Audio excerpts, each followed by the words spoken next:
A mi la ciència m'ha costat a Déu. Jo veig a Déu com la racionalitat profunda de l'univers, com l'arrel de la raó, l'arrel de la raó còsmica, l'arrel de la raó humana, l'arrel de l'existència de les coses. Jo crec que, quan dic creació, crec que, a més d'aquest món, hi ha un sentit, hi ha un amor, hi ha una transcendència, i llavors és veure, anar constatant que la realitat desborda les nostres mesures humanes i que al darrere d'aquesta realitat pot haver tota aquesta subtilesa.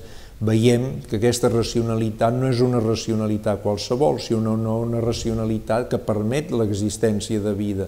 Són concebibles moltes racionalitats físico-químiques que no portin a la vida, que no portin a la matèria. Si per mi ciència i religió no són necessàriament oposades, les dues es pregunten per quina és la realitat més profunda del món.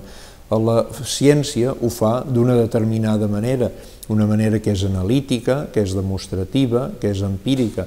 La religió ho fa creient que el més important del món és una altra cosa, és el sentit, és l'amor que va crear aquest univers i que va crear aquesta mateixa racionalitat amb què la ciència actua.